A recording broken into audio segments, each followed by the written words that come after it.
大人既然是圣上皇后所遣，可否请大人再帮夫人一个小忙呢？夫人请讲。一会儿郡公一定会向大人询问，圣上颁发此令时，可还有其他什么言语？大人不妨暗示，冬春之际突厥人多有犯境，圣上为此烦恼。如果郡公可以主动请缨前去巡视北疆诸城的话，夫人吩咐，哪儿敢不遵？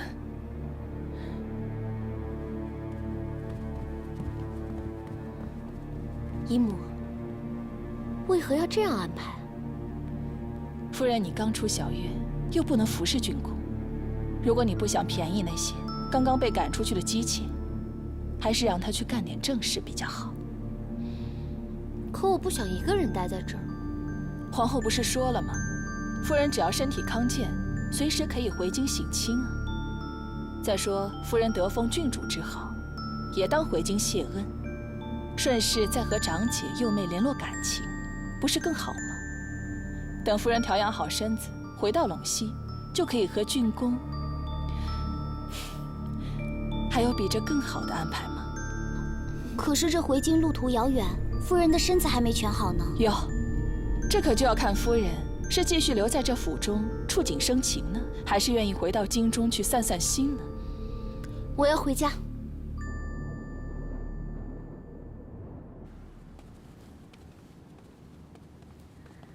还望郡公一路平安。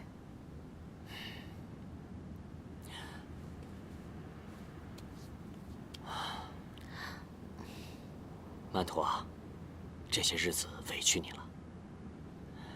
只是军务繁忙，所以等我回来，啊不，等你从京城回来，我再好好补偿你。郡公言重了，你我夫妻何必这么见外呢？是啊，那我走了。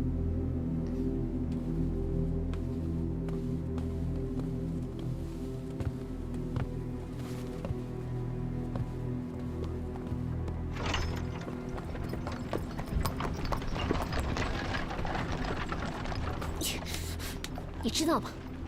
他刚才碰到我的时候，我就恶心的想吐。本来我还有一丝幻想，奢望他能说两句舍不得我的话，可他呢，就知道怎么巴结圣上，恨不得插上翅膀飞到边境。哎，夫人，这些怨怼的话在这儿说说也就算了，到了京城可就不能再说了。夫人，你千万要记住，郡主之位得自于皇后施恩，陇西郡主夫人之位得自于夫君的恩宠。女人穷其这一生，可以依凭的只有这2个头衔。夫人，到了京城，你可千万不要再多说郡公一丝恶言，对皇后、对杨献公夫人，更要和睦相处，啊！谁说我这辈子就只有2个一品了？难道我儿子就不能给我争一个国公太夫人的名号？只要我生了这孩子，这辈子再也不想靠近他一步。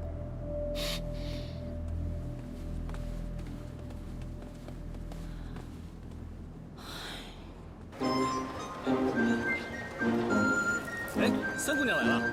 哎呀，三姑娘，你看看你给我们盖的房子，谢谢你啊！不客气，这帮人可卖力了。三姑娘，你可真是找了一个好夫君呀！你看，又帮我们盖房子啊，这又领那么多当兵的在这里，哎呀，真是谢谢你了。不客气。瞧你说的，以前那个辅成王，别说了，对，对不起，我说的是杨将军。你看以前咱们净说些坏话，哎呀，都怪我，真该打自己嘴巴。辅成王最近来过，来，每巡都来，不是送药就是送衣裳，还教那帮孩子们习武，可是每回都跟你岔开。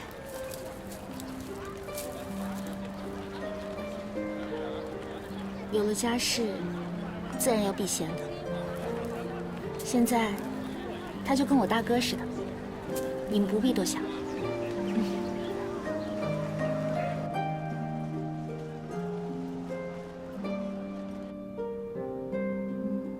哎，这儿画错了。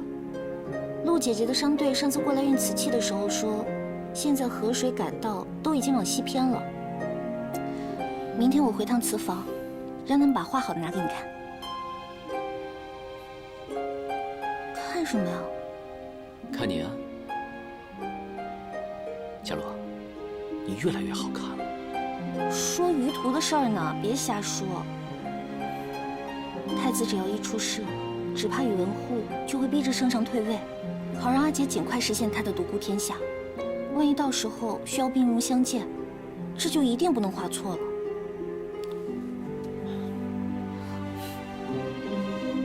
画错了不要紧，现在把它改过来不就得了吗？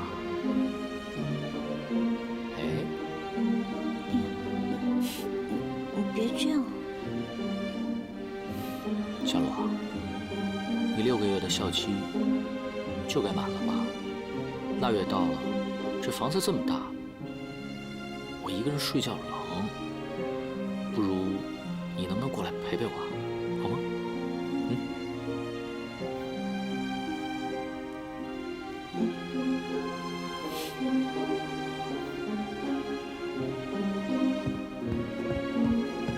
大将军，夫人。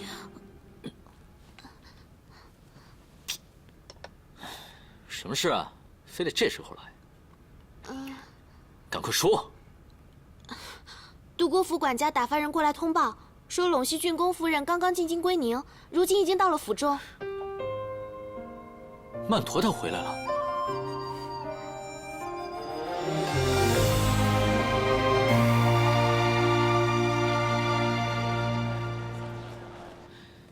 之前也没来封信，怎么突然就进京了？哎，郡公呢？是不是已经在这儿了？还是去了鸿宾楼？其他的事老奴不知道，只是听说陇西郡公这次没有陪二姑娘回来，二姑娘脸色也不好，像是大病了一场。一定出什么事了。啊，你别想太多，最近局势太乱，你二姐只身进京，我只担心陇西郡公驻守的北疆有什么变故。你才想太多呢。二姐现在在哪儿？正在老爷房间上香呢。走吧。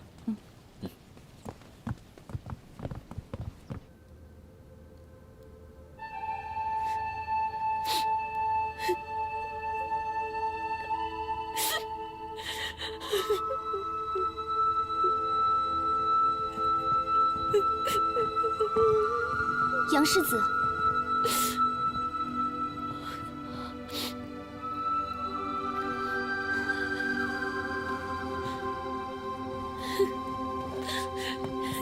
剑哥哥，终于见到你了。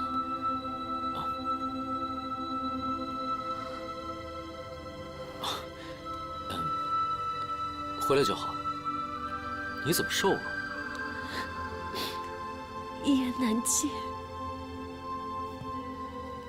二姐，别来无恙，一路进京，可还算平安？陇西郡公府可一切都安好？北疆那边是否有什么变故？还说什么平不平安的？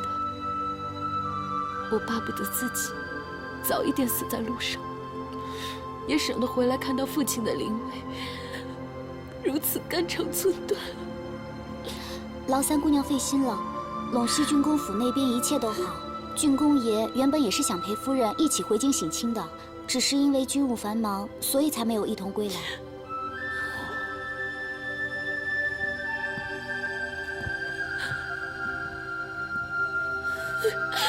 父亲，我还没来得及看你最后一面，你怎么就走了？拜托来看你了。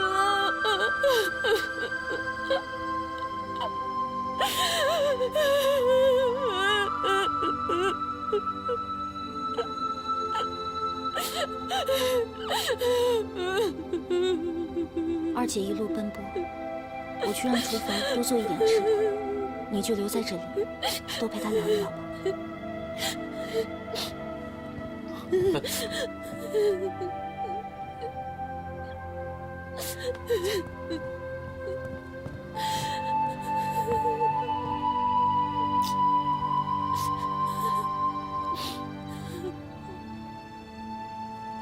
就不应该出来，要出也是拉着杨坚一起出来啊。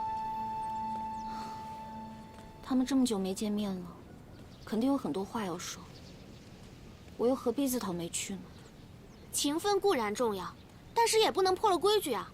现在你才是杨坚的妻子，那二姑娘跟杨坚不过是姨姐跟妹夫的关系，论理就应该避嫌的，哪有能共处一室的道理啊？算了，冬雪，你去吩咐厨房做几道二姐爱吃的菜。她平时爱养水仙，你让花房挑几株过去。还有其他要准备的事情，你去问秋瓷便是。都这时候了，你还顾得上周全啊？你没看见那二姑娘是怎么拉杨坚的手的？你还放心把他们俩放在一个屋？你心可真大呀！不行，我去把杨坚叫回来。哎，我不许你去！你别拦我了，左右我只是个奴婢，用不着像你们主子那样心口不一的。冬雪，你还不懂吗？他根本就不想出来。他要是想出来，刚才就跟我一起走了。你是说，你刚才说要走，是在试探杨坚？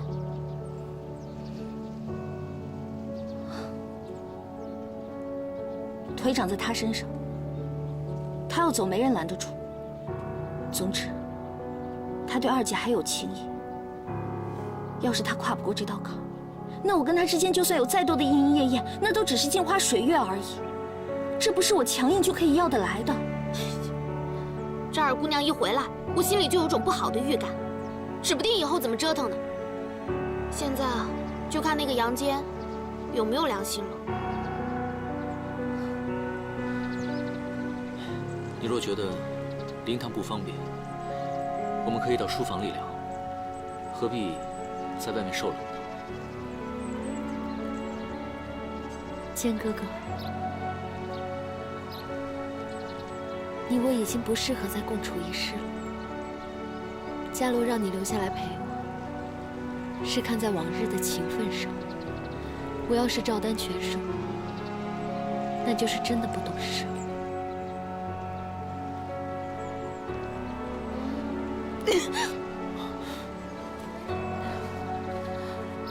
不，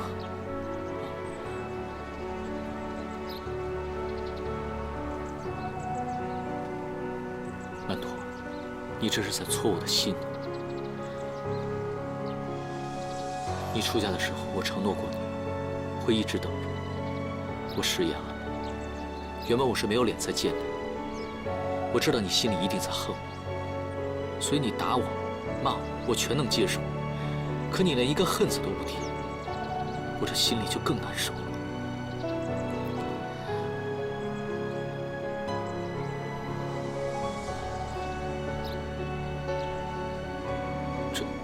这钗子，对不起，是我一时大意了。本来想来到京城，不再戴的，只是我平日里戴习惯了。我不会娶别人的，我这辈子都不会。在我心里，我永远只有你一个人。等到头发白了，牙齿掉了，我也一直等你。我之前给你的钗子，就是我们的幸福。你当真愿意等我？我曾经发过誓，如若背叛你，他日必妻离子散，死于至亲之手。哎，我不要你说那些话，你就当做从来没有许诺过我什么。老天爷，昨日的誓言全当儿戏，是戏女辜负坚哥哥在先，求您不要惩罚他。如果有任何惩罚，就降在我身上吧。坚哥哥，忘了那些誓言吧。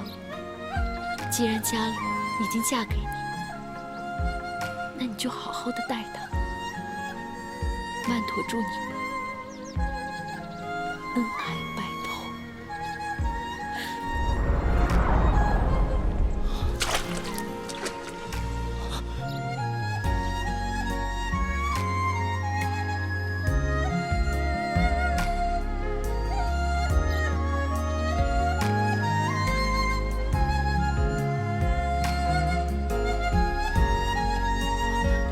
曼陀。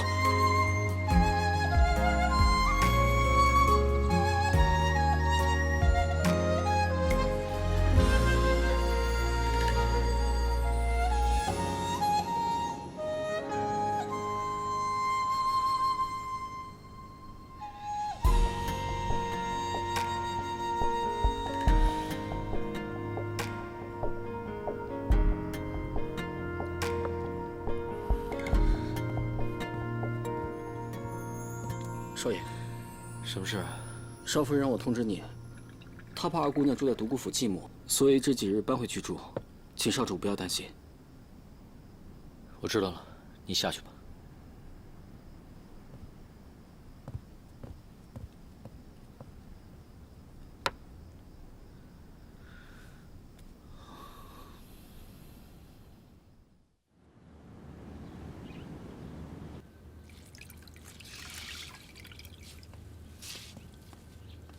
夫人，二姑娘吃饭了。等等，怎么就2个菜？我跟厨房吩咐过的乳酿鱼怎么没有做？哦，厨房里乳酪没有储藏，厨娘说做不了。你要是想吃得紧，可以去外面的馆子里吃啊。站住！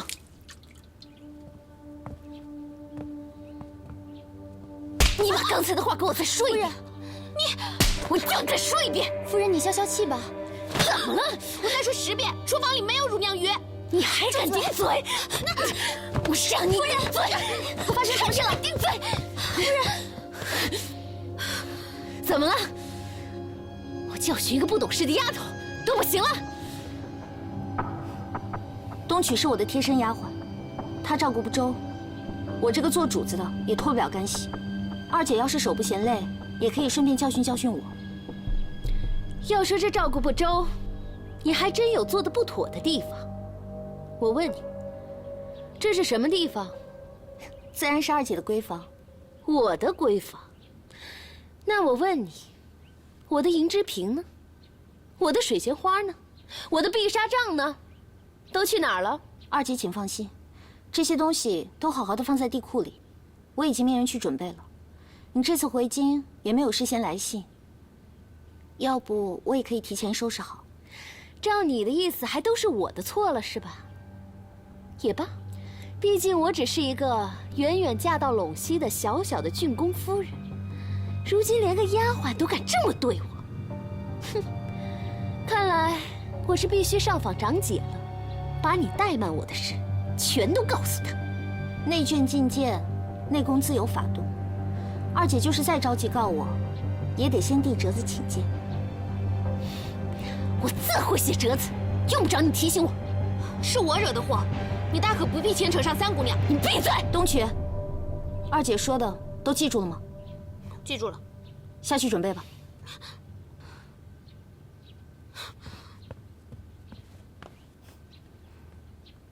二姐，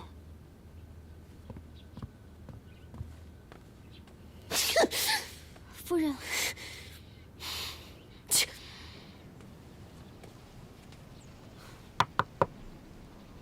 二姑娘，二姑娘，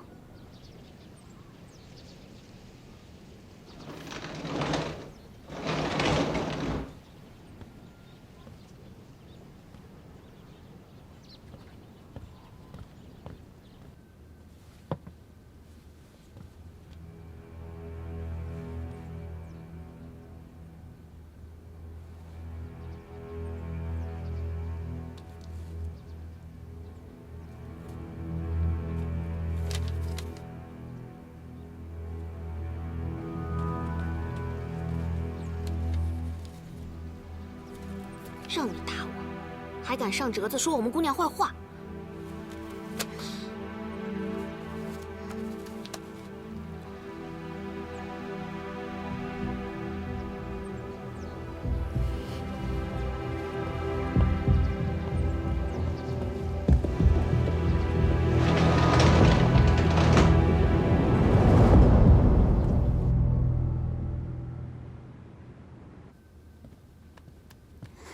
夫人，你回来了。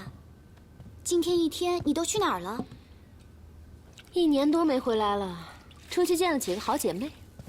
怎么了？夫人，今天东曲不是来送水仙花了吗？我看见了。怎么了？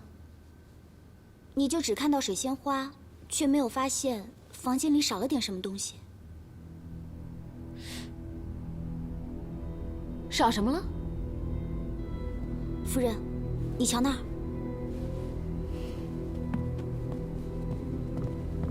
我今天过来，恰巧看到东曲把你写好的奏折给偷了。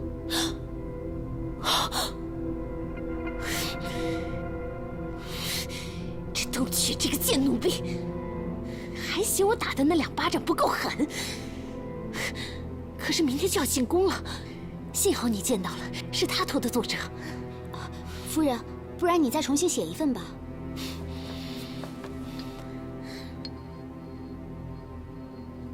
不用。怎么了，夫人？既然你见到了，是他偷的奏折，那我们就将计就计。去，明天进宫，就这样干。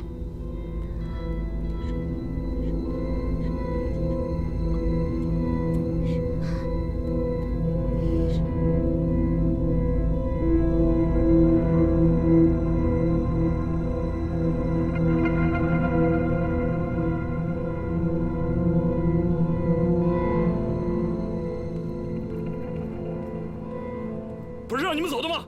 你们怎么还跪在这儿？大臣们这会儿正散了朝会，往这儿走，你们别在这儿碍着别人。哎，公爷，劳烦你再去查一遍吧。我们夫人真的递了折子上去，这一定是你遗漏了，不然怎么会没有呢？我已经提醒过你们了，你们想跪就一直跪着吧，反正没有奏折，你就是跪死，今日也进不了宫。哎，公爷，夫人，你身体孱弱，真的不能再这样折腾了。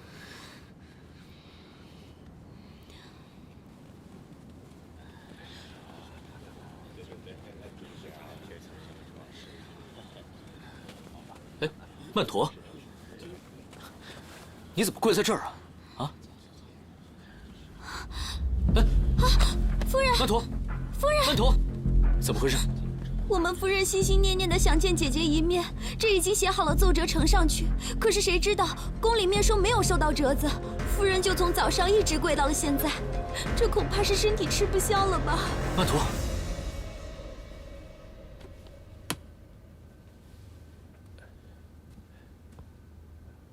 二姑娘产后气血两虚，再加上舟车劳顿，情志郁结，所以才会突然晕倒。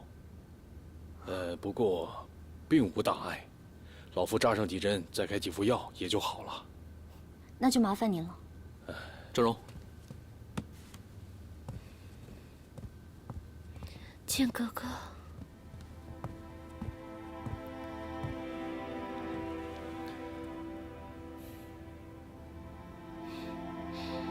先是府里的丫头欺负我，现在连长姐也不想见我，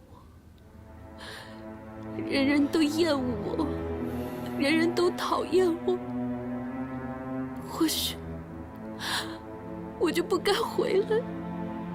你是想多了，奏折的事情或许真有误会，我派人去查了，登记的册子我也看了，的确没有你的折子。怎么会呢？是我亲手写的呀，我让秋瓷去送的，难不成他会偷折子不成？奴婢冤枉啊！奴婢就是有天大的胆子，也不敢按下姑娘的折子啊！还请杨世子和三姑娘明察。秋瓷，我们这就收拾东西，今天就回陇西去。姑娘，你这是何苦呢？你才刚离开那个伤心地，再回去，这眼睛非哭瞎了不成？什么伤心地？什么哭瞎眼睛？姑娘，你怕杨世子和三姑娘担心，才一直隐瞒不说。可是今日秋瓷一定要说，到底出什么事了？我们姑娘诞下了一名女婴，可是才出生了1刻，就被贱人活活杀死了。父亲为什么要留下我孤苦伶仃的，在这世上受苦？为什么不把我带走？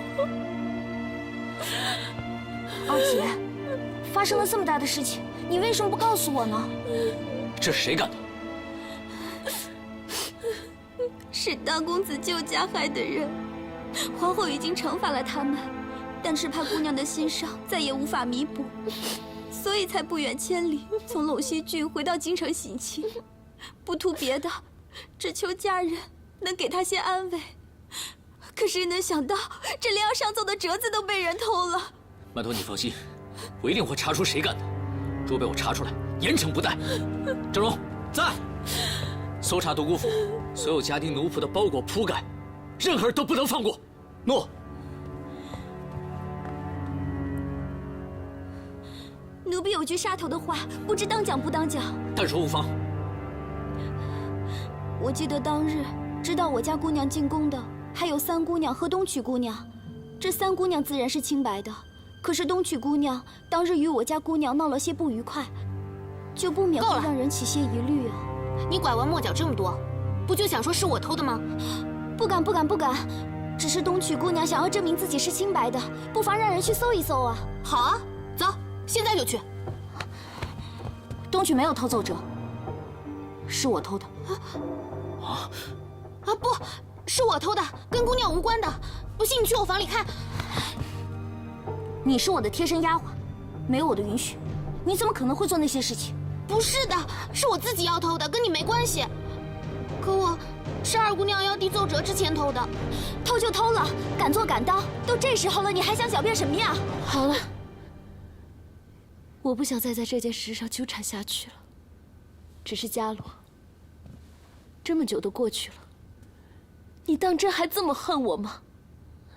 你也知道，当初的婚事也是非我所愿。要不是乳娘和你的丫鬟从中作梗，我也不会嫁给一个半百之人，坏了你跟李成的婚事。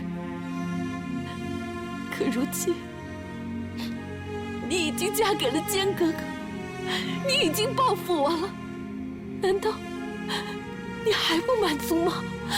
是，这个家里现在是你做主，可我也是父亲的女儿啊。过去的事情，大家都心知肚明，我不想再提，也请二姐你不要再提。孩子的事情，我也很悲痛。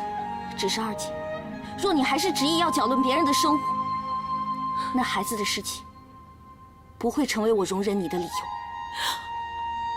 你，坚哥哥，你瞧瞧他。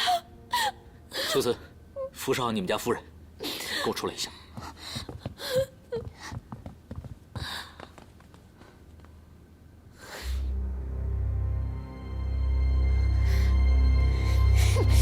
你怎么能对曼陀说出那样的话呢？他刚刚遭遇了如此恶劫，你就不能忍让一点吗？是你鬼迷了心窍，你难道看不出来吗？他跟秋瓷悲悲切切的演了一出戏，就是想逼我出来。逼你出来？那你告诉我，他为何这么做？他想拆散我们，他看不得我们恩爱幸福，他想把我们搅得不得安宁。伽罗，你怎么了？啊，曼陀他孩子刚刚被杀，他有心情做这种事吗？而且她是你的亲姐姐，你对她有这么深的恶意吗？是，曼陀回来之后，我承认我有点魂不守舍，但也是我对不起你，不是他。他对你只有祝福，他亲口跟我说过，他希望我们白头到老，啊，让我忘了对他的思念。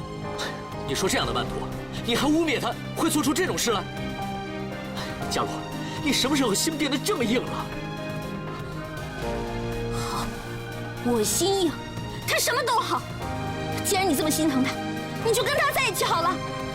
你不是早就想跟我和离吗？那就离呀！杨戬，我独孤伽罗不是没了你不行。是啊，你没有我，你有宇文邕，对不对？啊，你以为你跟我和离了就能跟他在一起吗？我告诉你，人家已经成亲了，你再挂念人家也没用。那我就出家当尼姑，我宁愿一辈子不再嫁，也比跟你在一起强。哎，你。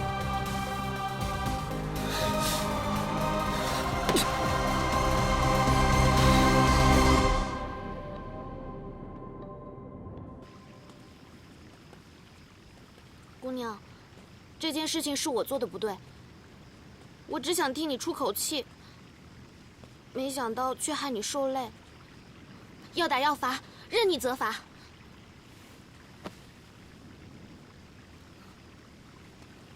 哎呀，你先起来。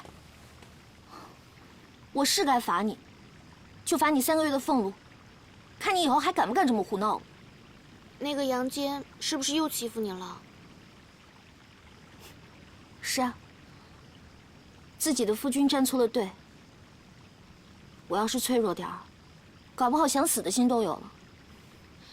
这杨坚真不是个东西。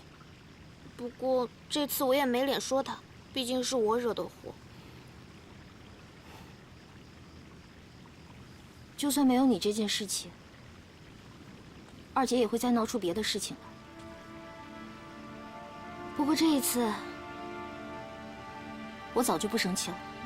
当初是太气杨坚没有站在我这一边。不过现在仔细想一想，也许是我自己太苛刻了。二姐是什么心性，这么多年来我又不是不知道，又何必在这个时候跟她起争执？你是在心疼他失去孩子的事？只这一回，就够他一世梦魇了。我还跟他计较什么呢？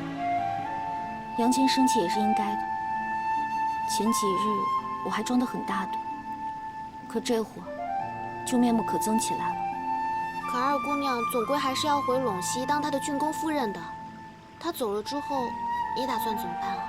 若是杨坚真的要和离，我不会拖住他不放的。凭什么要听他的意愿？凭什么任他宰割呀？你也可以先提和离，打他个措手不及最好，让他老是不知道珍惜。你以为爱情是练兵打仗，看谁先发制人啊？至少输人不输阵啊！我知道了，你是想现实安稳，根本不想跟他打仗，对吗？你既然有这个心，为什么不告诉他呀？还老谈什么和离？你呀你，真是活该！你到底会不会劝人啊？还真不会，我好像只会骂人。算了，而且闹了今天这一出，这阵子也应该会消停一会儿，你也就别再添乱了。还有啊，丽华住在这里的事情，千万不能让任何人知道。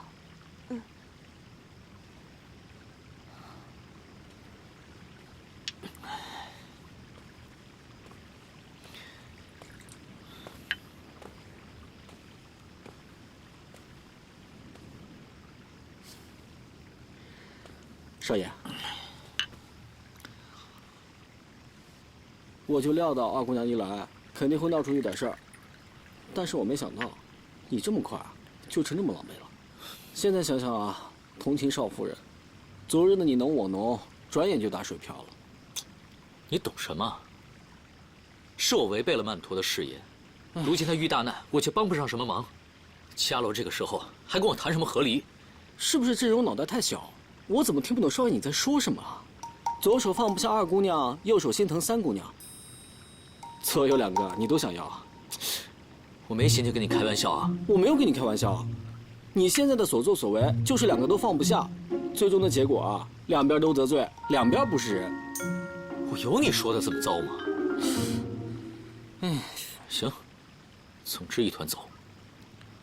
少主，你要知道，现在二姑娘和三姑娘摆在你面前，不是让你做出选择，你是要萝卜还是要咸菜，是让你分清是非的。这两个人你只能爱一个，而这个人只能是三姑娘。其实我本来就是这么想的。我跟伽罗的婚姻已经成为事实了。而且，我现在真的爱上伽罗了。只是，我对曼陀有歉意，我不忍心再看她难过。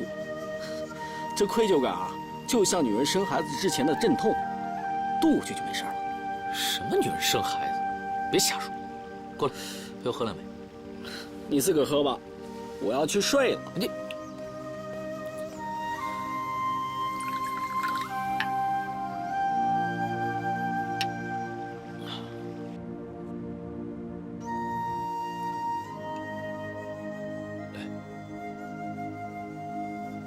哎，对了，寡人打算明天开始把你安排到静怡园去，那边呢比较清静。毕竟这个时候寡人不希望任何人、任何事打扰到你啊。曼陀刚省亲回来，不管怎么样，我也该去看看他。虽然平日我不怎么待见他，但再怎么说，她也是我亲妹妹。再加上现在父亲又不在，我这个做长姐的，还是要有一家之长的样子。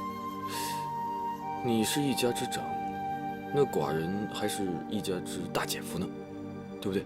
这样，曼陀回来了呢，我以大姐夫的身份召开一个家宴，到时候把杨坚还有伽罗全都请来，大家一起开开心心吃吃喝喝，把这个事儿解决了。等你好一点之后，再去看曼陀，好不好？也好，你总该尽尽大姐夫的责任。哎，对了，你去的时候啊，一定要帮我多留意，看看那个曼陀啊，是不是真的放弃杨坚。咱们家伽罗跟杨坚现在好不容易稳定下来，不允许曼陀再对他有任何一点心思，要不然我肯定不会饶他的。想多了，现在不管怎么样，杨坚见了曼陀是要叫姨姐的，那曼陀就是长辈了，怎么可能这么没有分寸啊？那是你不了解曼陀，我从小看他长大，他那点心思我还不知道。一直以来，我都不喜欢他身上那个姨娘气。可是有一点，是我跟伽罗都做不到的，那就是他狠，他对自己够狠。这样的人呢，做事情就会冲动和大胆，哪有什么规矩可循呢？所以，你得帮我盯着，但凡这个曼陀对杨坚还动一点心思，我绝对不会饶他。好，别生气了，别生气了啊！我帮你盯着他不就行了吗？啊，来，先把药喝了。哎，小心烫啊！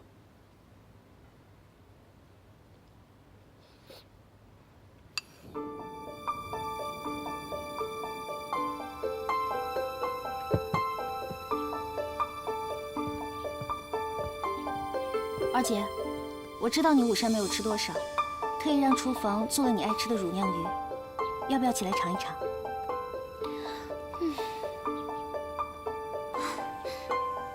多谢三姑娘，我们家夫人在陇西郡时最想念的就是这个了。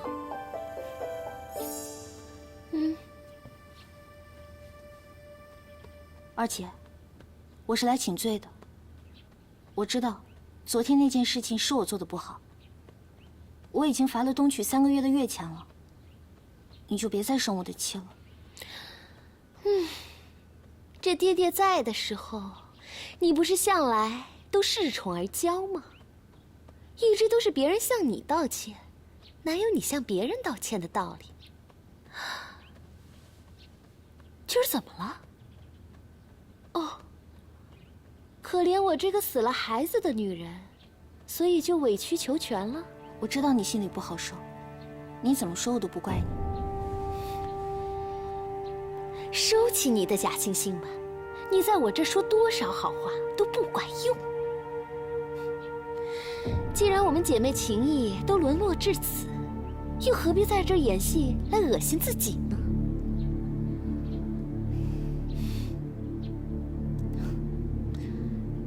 厨房熬了中药，对你的身体有好处。秋瓷，一会儿去取吧。三姑娘有心了。三姑娘，宫中来传圣旨了。啊！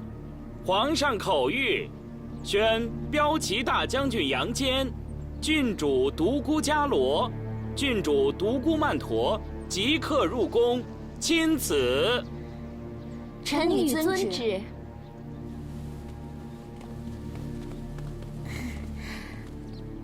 这位大人，您可知道圣上突然宣我们进宫，究竟是为了什么事啊？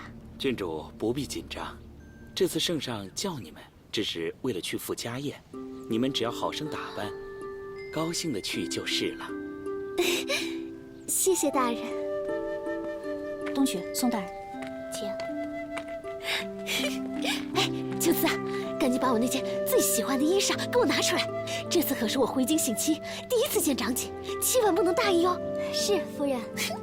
二姐，等一会儿你梳妆完毕了，我接你一起进宫。你要是没什么事，就赶紧走人。乳酿鱼记得一定要趁热吃。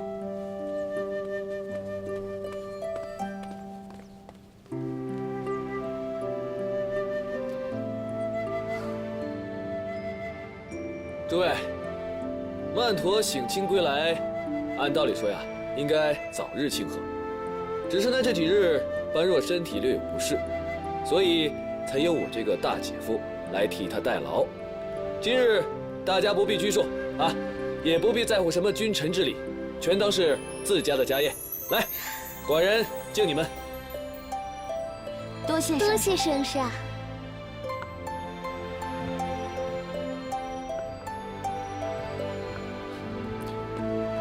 曼陀，曼陀，因为孩子的事情，所以呢，你的长姐很挂念你。但是今日寡人见你华容婀娜，寡人也就放心了，可以回去跟你长姐交代了。